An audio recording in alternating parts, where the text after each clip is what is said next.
Hi students, welcome to ABeta. Today we are going to have a discussion on the social science term 2 paper. It is going to be a mock test. There is a proper paper, is as per the format, as per the syllabus of your term 2. This is a mock test and I am going to tell you exactly what answer is to be written in which kind of questions. How is the paper going to be, what is going to be the division in the paper, what kind of questions will come, and how you are going to attempt it. What should be kept in mind, which points should be kept in mind, how you should think of answering a question, how do you understand a question, because then only you will be able to frame your answer.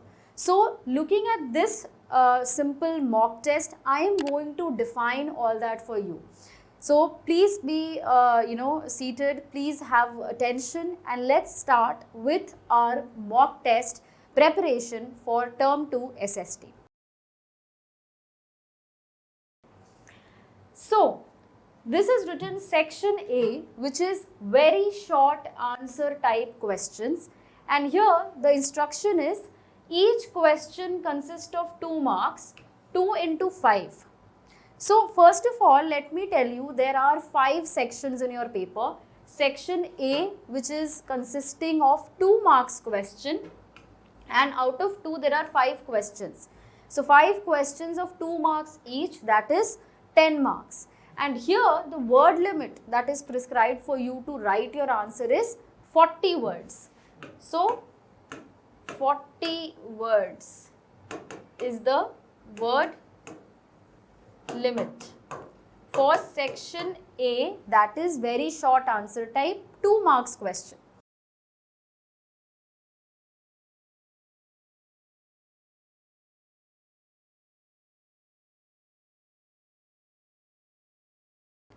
So the first question here is, what happened to the workers in the plantation of Assam?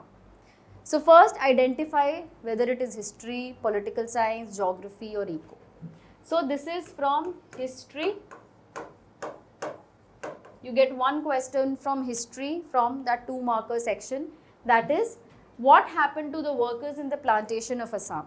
So this question is coming from nationalism in India, the only topic that is coming in your history section in term 2.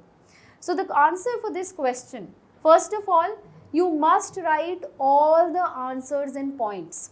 So here also I am going to write I am going to dictate the answers to you, but just write few points here. So you must pay attention to what is written as well as to what I am speaking. So this question, what happened to the workers of Assam, or what happened to the workers in the plantation of Assam? So the people, the workers who were working on the plantations of Assam, for them freedom meant the right to move freely in and out of the confined spaces, to go back to their village when they want to. But because of an act, the name of the act is because of the Inland Immigration Act of 1859, the workers were confined in their own plantations. They were not allowed to move out, and even if they wanted to go somewhere else, they had to seek permission from the authorities. And this permission was something that they rarely got. So when Gandhiji started the non-cooperation movement, these workers from the plantations, they decided that they are going to disobey the rules of the plantation authorities, and they went out of the plantations, defying their authorities, defying their rules. And however, they were being caught, they were stranded, and they were beaten up brutally later. So this is what I've told you verbally. If in points I have to answer, and crisp points I'm writing in brief, that for plantation workers, freedom meant the right to move freely in and out of the confined spaces of plantation. Yes.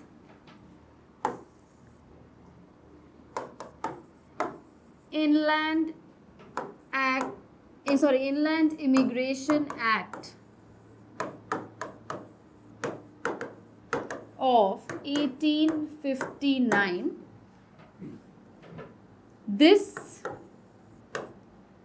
was to make sure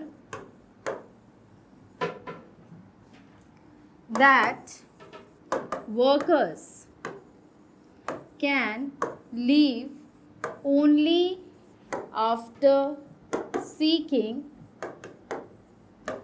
permission from the authorities.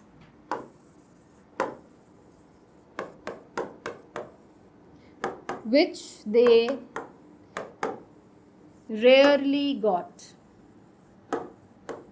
Yes, this permission they rarely got. Why? Because of the Inland Immigration Act. We are saying they were forcing the people that only if we give you permission, then only you can move out. So these two are important points that must be written. Apart from that, you will also substantiate by writing that, because of this, now when the non-cooperation movement started it was started by Gandhiji, workers of the plantation here in Assam, they just broke out of defied the laws of the authorities. They went away. However, they were caught and beaten up by the authorities. So this is how you are going to frame the answer.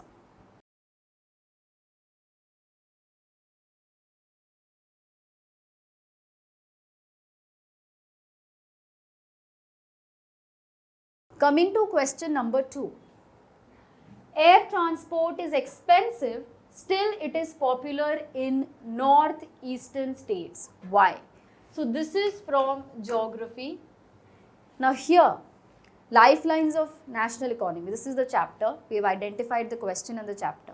Now the question is, air transport is expensive, still it is popular in northeastern states. Why?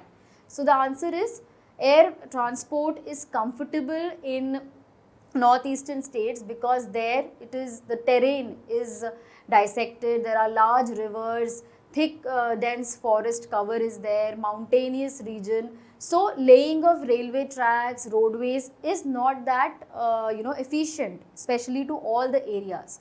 Therefore, airways is preferable. This is the answer. So first, northeastern states are marked by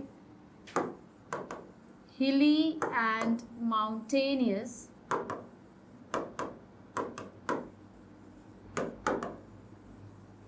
terrain, thick or dense forest cover, and large rivers. Right? So, laying of railway tracks and roadways is very difficult, and such inaccessible areas or difficult terrains could easily be managed by the use of airways. So airways is famous in these regions, right? So this is how you are going to present your answer. Verbally I have told you the language might be different, but in crisp points I have written the points here, and this is how you also should frame your answers. Now, many a times when we say that this is a 2-marker question, but I have written 3 points. So it is not necessary that a 2-marker question can only have 2 points. There could be questions where the complete answer could be written in 2 or 3 points irrespective of the marks that is indicated next to it. So you can also write this here. This could become the second point as well. So 2 and 3 can be combined as one point. So this is the answer. This is how you're going to attempt a question like this.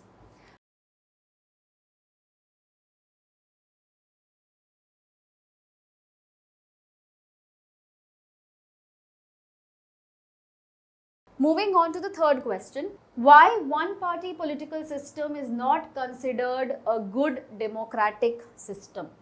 So this is from Paul Science and the chapter is political parties. So here, one-party system is not considered good for a democracy because in one-party system, the people are not getting the right to choose. So in a democracy, when we are giving options or choices to people, that is the essence. People have an option to choose from. So when only one party is there, so that party is only going to become the ruling party. So if we see, people really do not have a choice. So therefore, this is not a very good pattern in a democratic country. You can give an example of China where there is a communist party which is the only one party system that is happening there. So, why one party political system is not considered good? Because one party political system is not considered good as it does not offer any choice or option to the people. So, in a democracy, people must have options to choose from. And if we are not having options to choose from, then can we really call it a democracy? Not in a real sense. Therefore, one party political system is not healthy or is not good for a democracy. So this is how you're going to attempt your answer. Now example you can write here. In China, there is Chinese Communist Party, which is again a one party system there.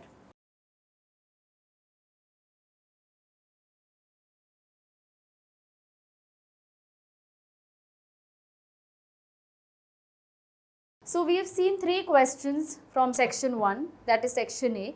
One was from history, one from geography and one from political science. Now 2 more questions are remaining. So here we get a question from ECO, that is, state the role of the Reserve Bank of India. Now since this question is coming as a 2 marker, if in your text there are, let's say, 5 functions given, you can just write any 2 function here. So I can write first function as that Reserve Bank of India issues currency notes on behalf of the central government in India.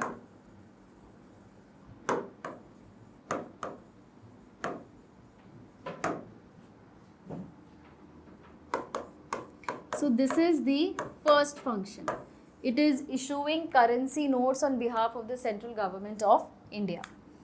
Second, the RBI monitors the functioning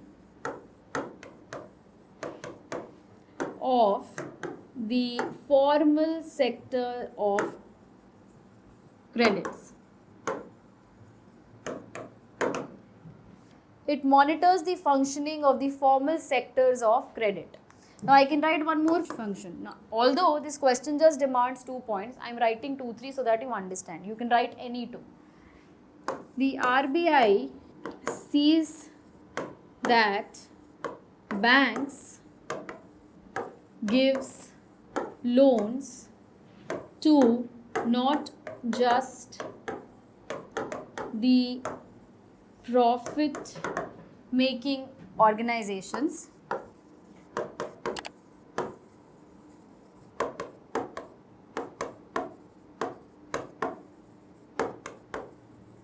but to smaller producers as well.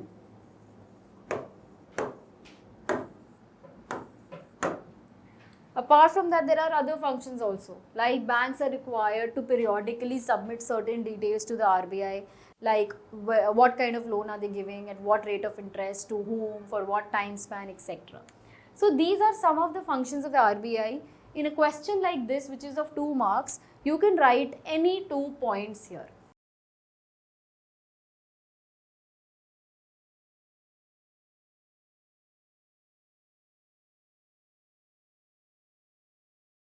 Now the fifth question is, how are integrated steel plants different from mini steel plants? Now this is also from geography. So one thing we can say that in section 1, which is having 2 marks question and there are 5 questions, you can expect 2 questions from geography, 1 from history, 1 from political science and 1 from eco. Now coming to this, how are integrated steel plants different from mini steel plants? This question is from your chapter manufacturing industries. Now questions like this, either you can write it in points or you can write it in tabular form, right? Where you can write it like this. Imagine integrated steel plant and mini steel plant. See, I always emphasize that we may be having a lot of knowledge, we may be well prepared for our exams, but presentation of answer is also very important. We must know that firstly what is to be written, how it is to be written. So if questions of differentiation comes, it is always better to write the answer in such columns, right, where you have to compare, you have to contrast, you have to differentiate. Similarly, other than that, all questions must be written in points, be it a 5-marker question or a 2-marker question. Now coming to this question where you have to differentiate between integrated steel plant and mini steel plant, first point is, this is a larger unit or complex, right? And this is a smaller complex or unit.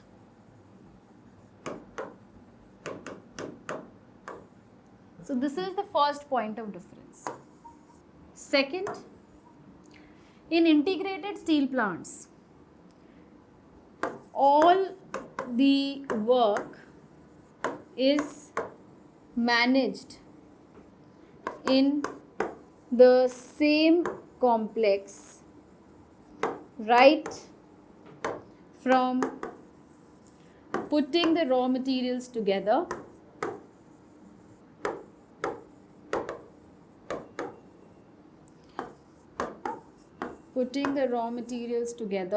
and molding and shaping of steel. Similarly, here you can write that it makes use of electric furnace, then smaller kind of work is done. It is using electric furnace, it is using scrap steel,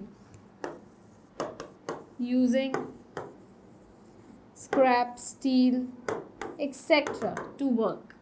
So a smaller unit, lesser kind of work done, a bigger unit and everything managed here. So this is how you are going to attempt a question like this. So here we come to the end of section A, which was having 5 questions of 2 marks each. The word limit was approximately 40 words, and we have seen that from which section or which subject you've got what kind of questions and how many questions. Now, one section of the paper is over. Moving on to section B. This is short answer type question where you get 3 questions of 3 marks each. So the weightage is 9 marks and the word limit here is 80 words.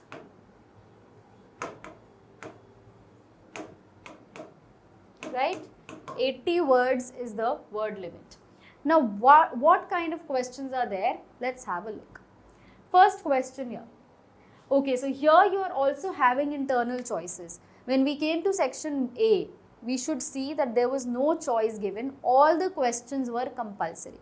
In section B, you can expect internal choices within the question. So there are two questions. You have to attempt either this one or this one.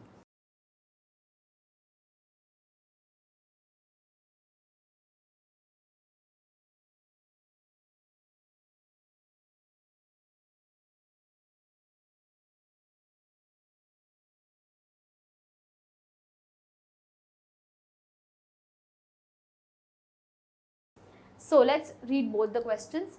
First is, why are demand deposits considered as money?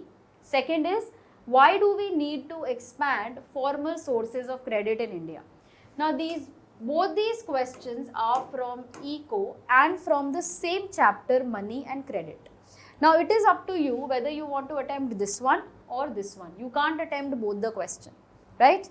So if I tell you the answer for the first one, why are demand deposits considered as money? So when we deposit some amount of money in our bank accounts, the bank gives us certain interest, and those money that we have deposited in the bank are called demand deposit, because we can withdraw that money from our bank account by giving a demand, right?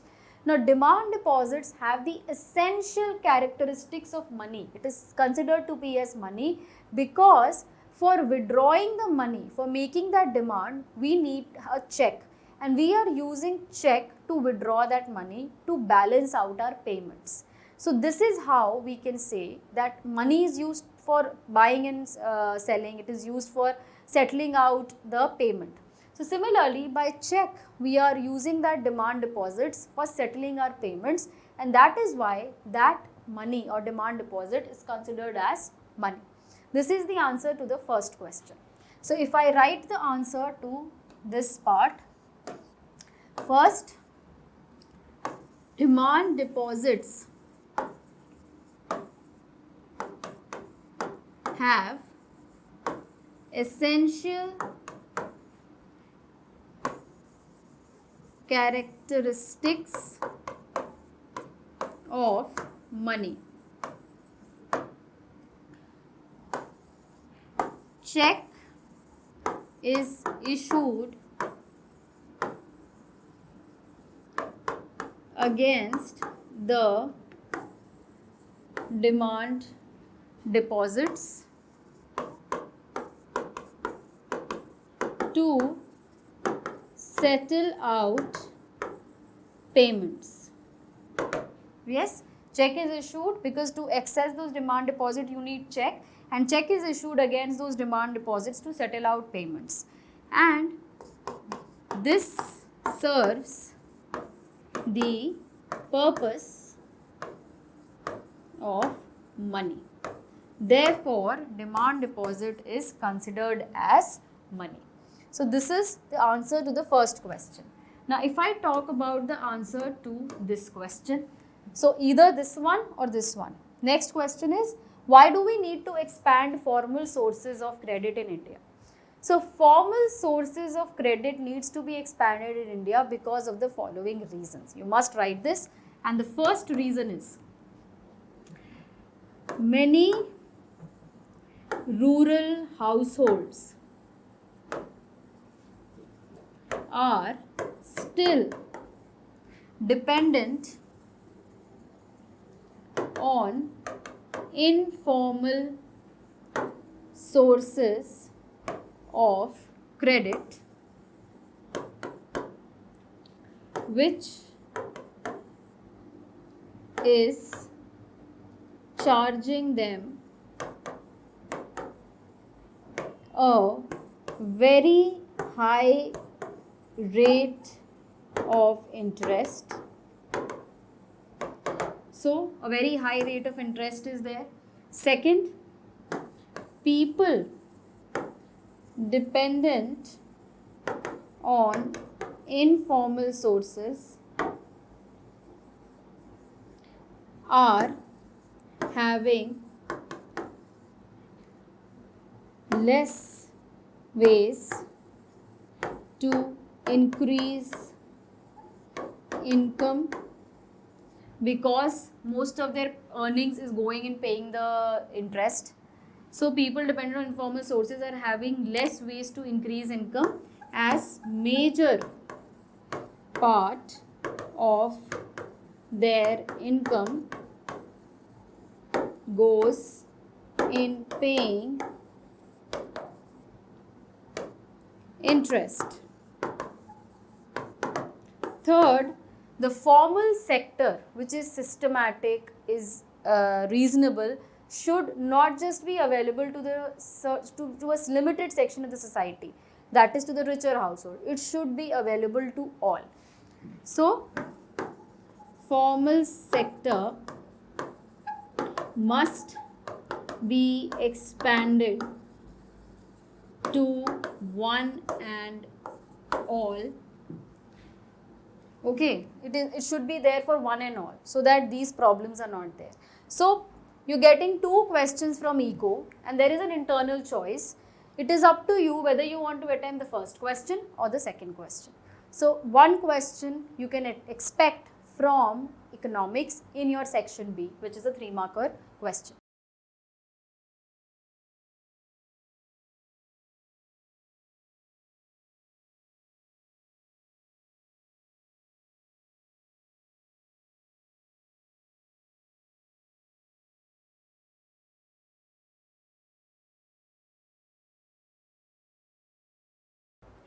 Next question. Explain any 3 effects of the non-cooperation movement on the economy of India. So one question from history. And here you're not having an option. However, maybe in the question paper you might get an option. But you can expect that, okay, one question from eco, one from history. Now here you focus. You just don't have to write of the impact of non-cooperation movement generally.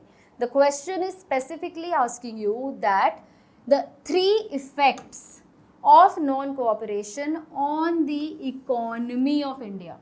Don't just write any 3 effects that you remember. You must remember that these 3 effects that are there in the question is asking you to write the effects of the non-cooperation on the economy of India. So first effect is merchants and traders refused to trade in foreign goods and to even finance the foreign trade. So this is one impact on the Indian economy, that traders refuse, that we are not going to finance the international trade or foreign trade, and we are not even going to be a part of that foreign trade. That is one. Second, foreign goods were boycotted, liquor shops were picketed, and foreign cloth was burnt.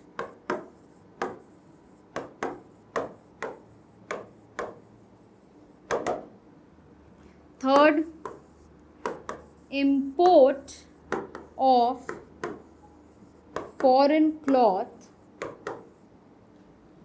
was halved between 1921 to 1922 and इसकी value जो है that came down from rupees 102 crores to rupees 57 crores, right? So these were the impact. Now further there could be one more impact. People started wearing khadi cloth. Therefore, the demand and industries or the spinning and weaving of this textile went up. So, economic effect, any three effects, I have written 4, you can pick any of these 3 effects which was there on the economy of India because of this non-cooperation movement, and you can write any 3. Any 3.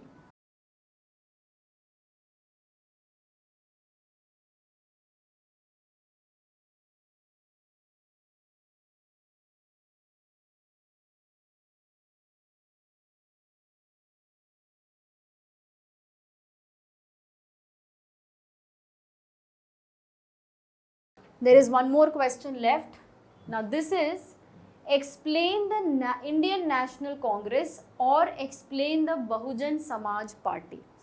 Now here these questions are from Pol Science and from the same chapter, that is political parties. Now in a question like this, so one thing you have to see in section B where there are 3 questions, one is from history, one Pol Science, one eco. Now in 2 questions you will be getting a option. That could be in between political science you got an internal choice, in economics you got an internal choice, but history question was compulsory, right? So in questions like this, where you being asked to write about the parties, that is Bahujan Samaj Party or Indian National Congress, you need to focus on certain parameters. First, so either you choose the first question or the second question. You have to answer in these points. First, when was the party founded and by whom? So this would be your first point of answer for both the question, that when was it founded and by whom. Second, symbol of party. Third, the ideology of the party, right? Or fourth, demands of party.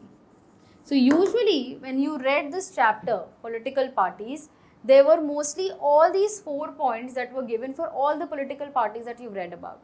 That when was it founded, who founded it, then what is the ideology of the party, and what are its demands if it's fighting for elections or if it has won, what is its agenda, what is its motto, then what is the symbol of the party. So these are the 4 points, and this question is again of a 3-mark question.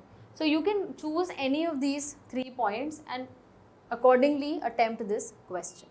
So here we come to the end of section B, that is the second part of your question paper, which has 3 questions of 3 marks each, and here you got questions from economics, history and political science, wherein out of the 3 questions, 2 questions, that is one of economics and one of political science, gave you an internal choice. Word limit was 80 marks. So 2 sections covered, section A and section B. Now let's move to the third section, that is the long answer type question. Here you get 2 questions of 5 marks and the word limit is 120 words.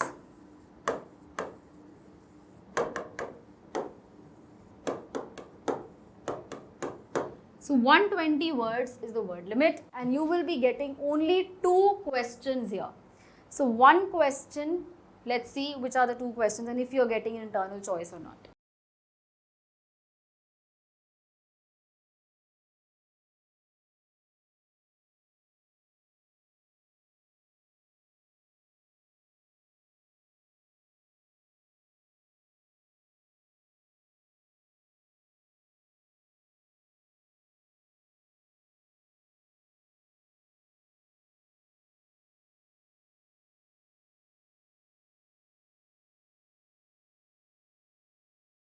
So the first question here is, what should the developing countries demand in return for liberalizing their trade and investment for the developed countries? Or, so you're getting an internal choice in the first question itself, that is, what is WTO? How does the WTO facilitate free trade for all countries? Analyze with examples. So here there are two questions, and both these questions are from ECO. The chapter is globalization, and you have to choose one. Again, this is a 5-marker question. Word limit is 120 words. Your point, your idea should be writing 5 points at least in each question. So if it is about the first question, then what should the developing countries demand in return for liberalizing their trade and investment for the developed country? So developed countries are always, they are having some trade barriers, and they're looking out for areas, especially in developing countries, to set their manufacturing units and factories. This is because here they get, the cost of production is low. So these are 2 points. Third point could be that in return, the developing countries who are following certain practices and they liberalize their trade and investment, for these countries, they should have a certain demand that must be acknowledged by the developed countries.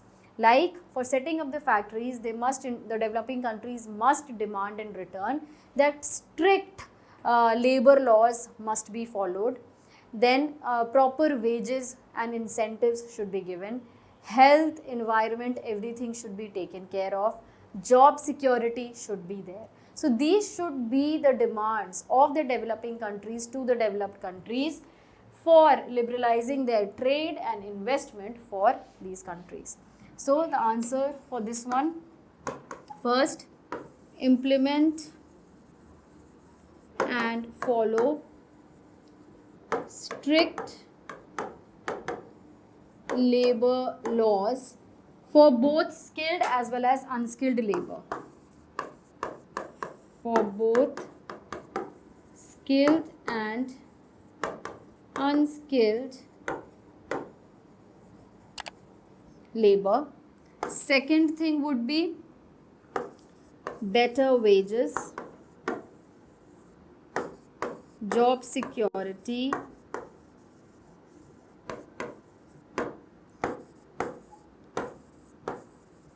better working conditions.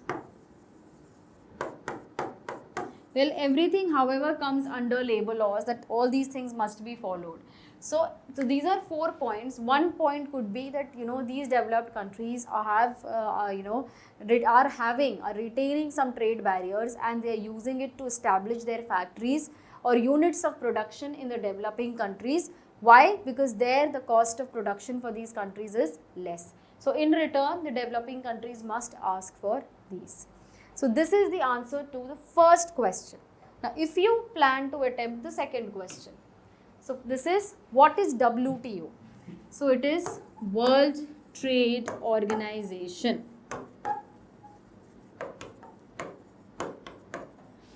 Right? This is World Trade Organization. And how does the WTO facilitate free trade for all countries? Analyze with example. So the World Trade Organization has certain rules. It is trying to liberalize the foreign trade, liberalize international trade. It is trying to liberalize international trade. This initiative initially was there for the developed countries, and later, at present, it has 164 countries as its members. So, initiative for developed countries, but at present it has 164 member countries, right? And everyone, and WTO, World Trade Organization, sees to it that whatever laws it has set for the international trade is being followed. However, the developed countries have retained certain trade barriers, whereas the developing countries have been strictly asked to give away those barriers. So WTO sees to it that the rules are strictly followed. Now, example could be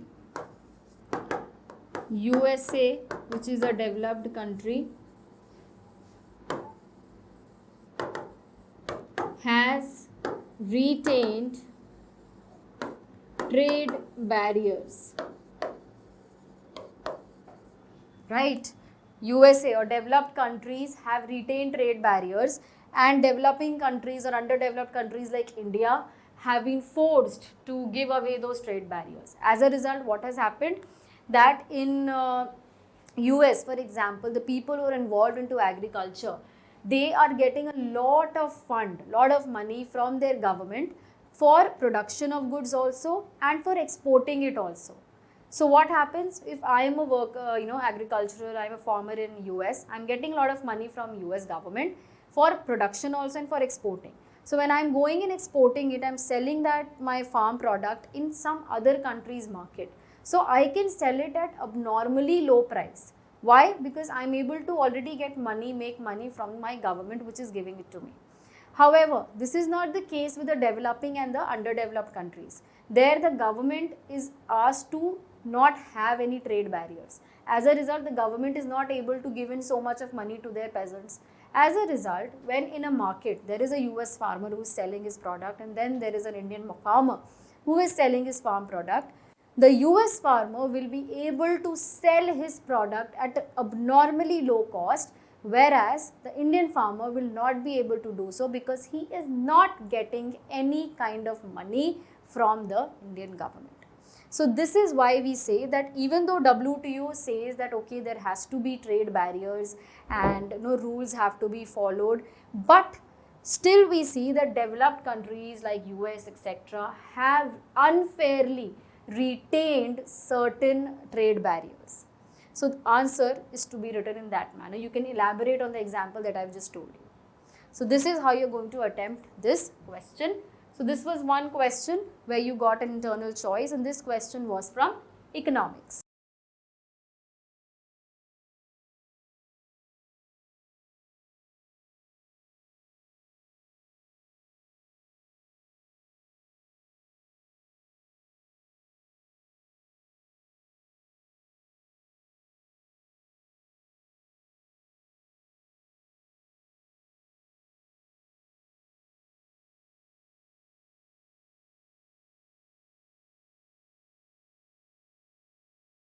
Now, next question would be, democracy is a better form of government than any other form of government. Justify the statement giving 5 arguments. So you have to say, this is from Paul Science, that why do you say that democracy is the better form of government? You have to write 5 points for supporting this. First, it allows people to choose their representatives. Second, there is a room or there is a scope of correcting the mistakes. Yes, even if there is some problem, there are ways through which those mistakes could be corrected. So third, in a diverse country, democracy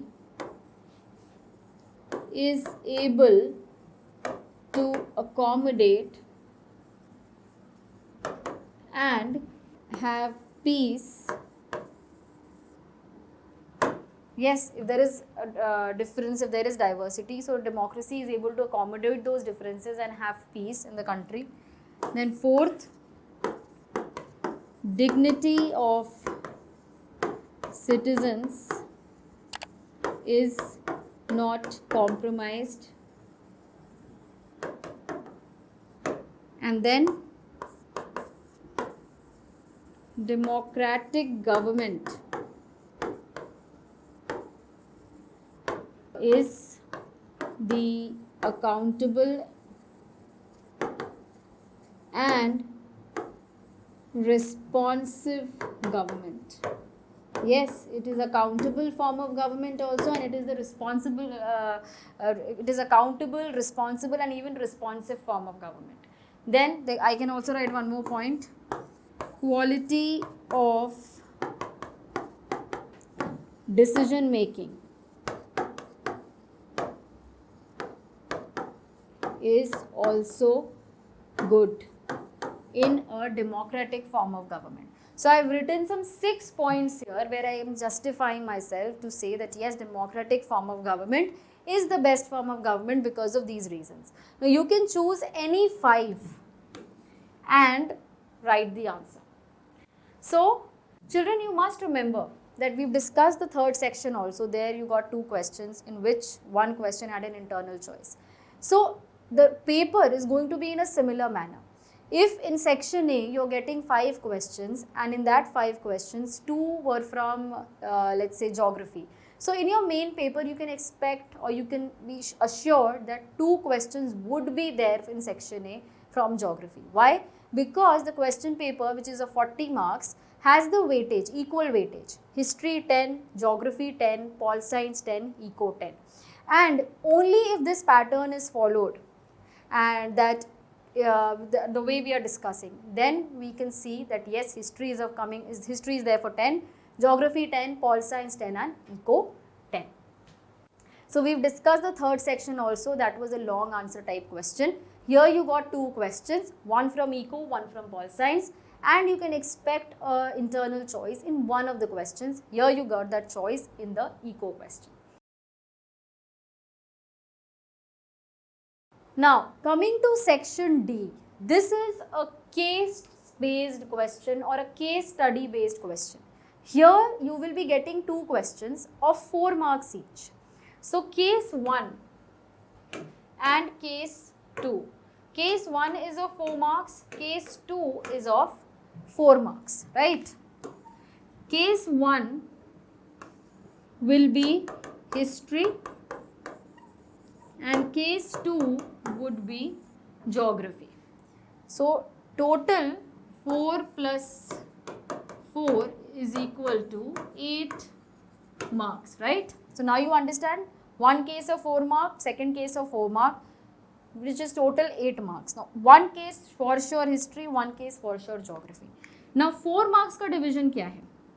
1 plus 1 plus 2 equal to 4 marks. Similarly 1 plus 1 plus 2 is equal to 4 marks. So 3 questions होंगे हर case में, 2 questions 1-1 mark के and 1 question 2 mark का. So this is how you understand the marking pattern of section D, that is your case study based question, where there are 2 cases of 8 marks, 4 marks each. So let us read the first case based question, which is on history.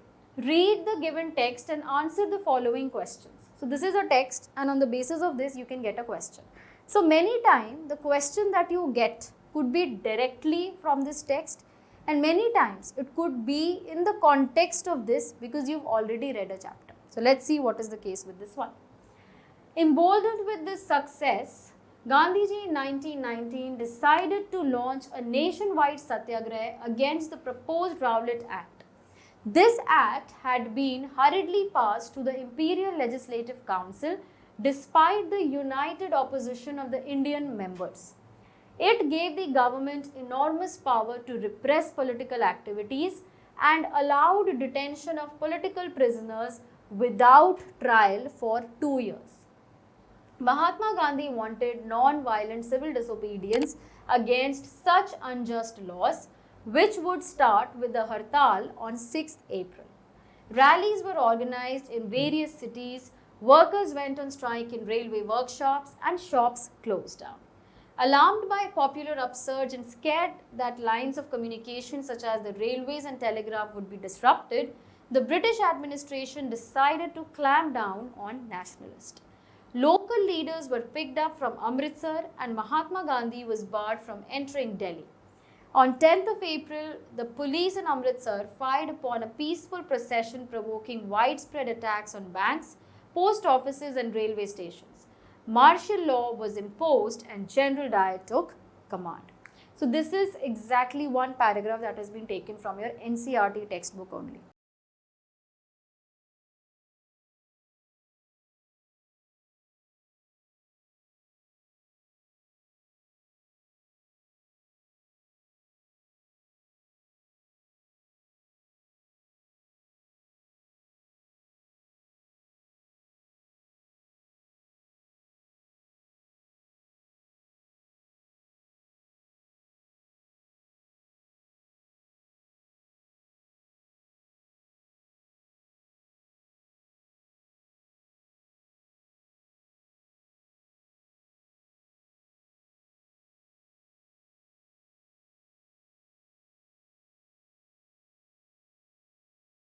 Now, let's see what are the questions, if there are direct questions or a few indirect questions.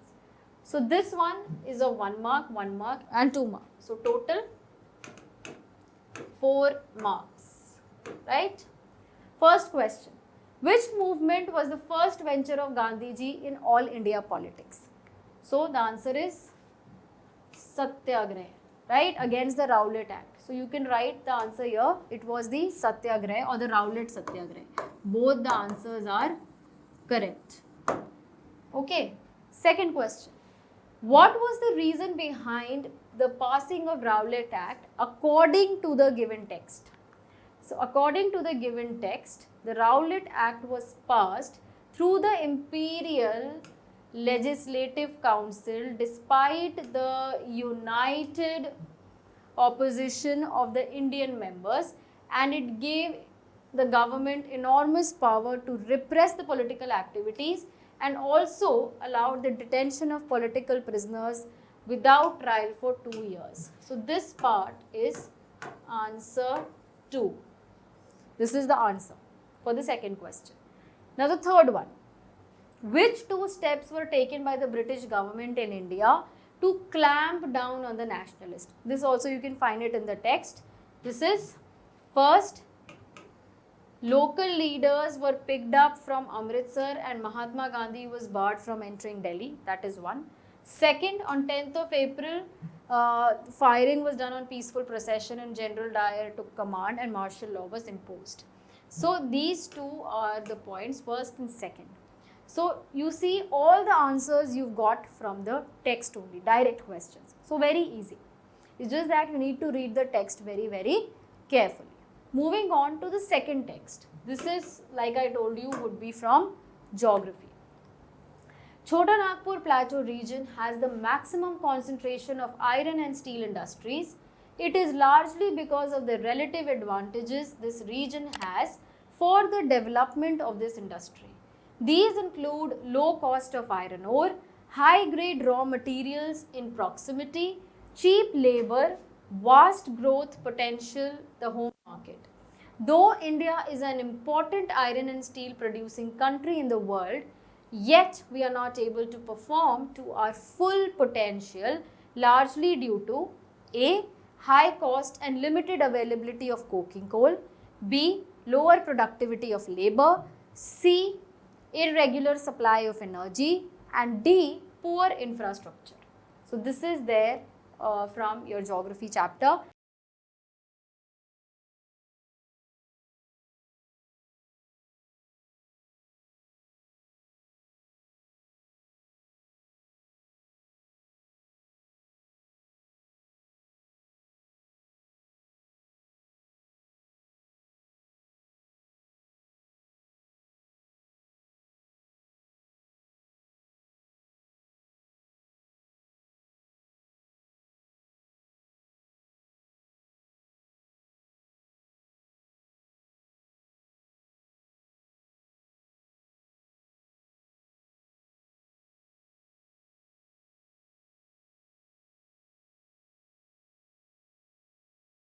Let's see the question.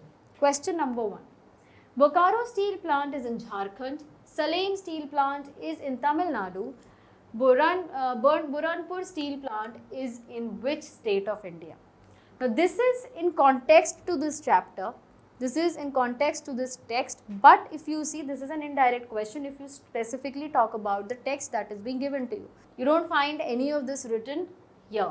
So, this many a times this happens. जैसे history के case base में हमने क्या देखा, सारे questions आपको उसी extract से मिले, बट यहाँ पे आपको एक क्वेश्चन उस चैप्टर से मिला जो डायरेक्टली उस टेक्स्ट में नहीं है. So you can expect questions like this. So here this is again map syllabus का पार्ट है. आप बता सकते हो that this Burhanpur steel plant is in West Bengal. This is the part of your map. तो उस कॉन्टेक्स्ट में आपसे क्वेश्चन पूछा गया है, सो आपकी क्लैरिटी होनी चाहिए. So this is the first question. Second question, where are most of the iron and steel industries located because of its availability of resource? So this is a direct question. You see the answer here. It is Chota Nagpur Plateau region. Third, why iron and steel industries are not able to perform to their potential? Give 2 reasons. So 4 reasons are given in your text. You can write any 2. Poor infrastructure, lower productivity of labor, limited availability of coking coal and its high cost, and irregular energy supply. So all these 4 points, you can choose any 2 because you've been asked to write any 2, mention any 2 and write the answer. Fine.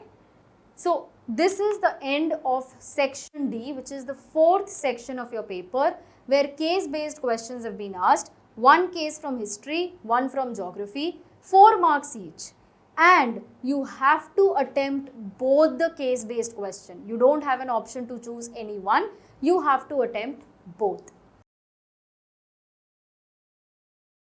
Now coming to the last section of your question paper, that is section E, which is a map based question. Here you get again 2 questions, 1 from history and 1 from geography. So each question consists of 3 marks, that is 3 into 1. So history, you get 1 question of 1 mark. Then in geography, there are 2 questions of map, so 2 marks. So total is 3 marks. This is the bifurcation.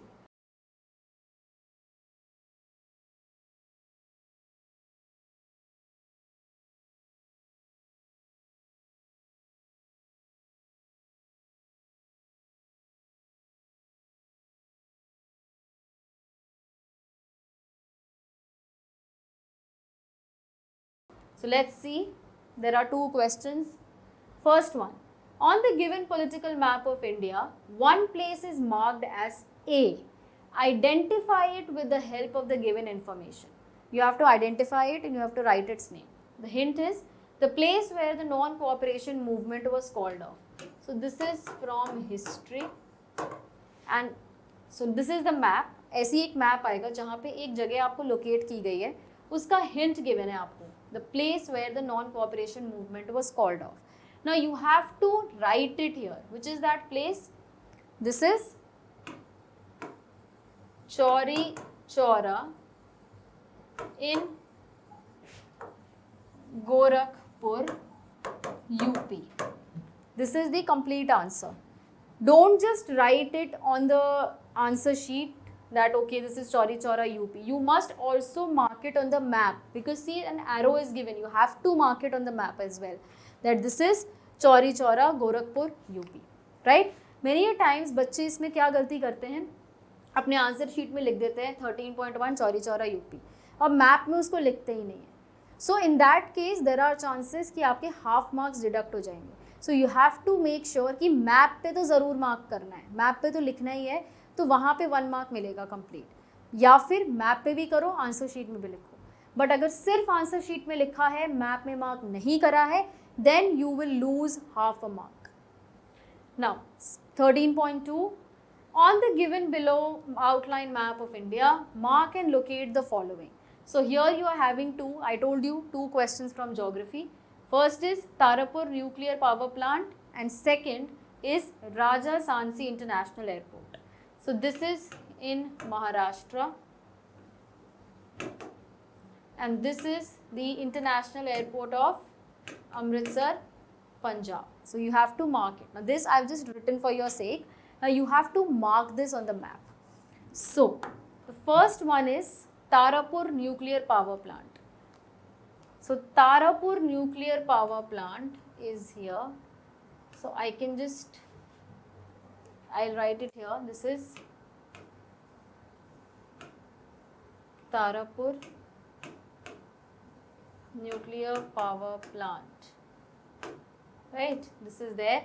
And then next was Raja Sansi International Airport. So this is in Amritsar here. Raja Sansi International Airport. So in this way you have to mark, right? Don't just put a circle, put a this and forget writing. If you are using just symbols there, then make sure you make a key that what symbol or which symbol is representing which place. So it's very important to attempt questions like this. So children, with this we've come to the end of discussing a mock test for social science term 2. You've seen how we've discussed the entire paper, the structure of paper, the marking scheme, what kind of questions are coming in which section, how you must read and understand a question, how you should be attempting a question. Each question I have talked to you, I have spoken about each question in great detail. I have even written the answers on the board. So at the end also I would like to say that while you are seeing this video, please make sure that you do read what is written on the board, and you must also pay attention to what I have spoken. Please like, subscribe and share the channel of ABeta. So with this, I wish each one of you all the best. Good luck for your exams. Thank you.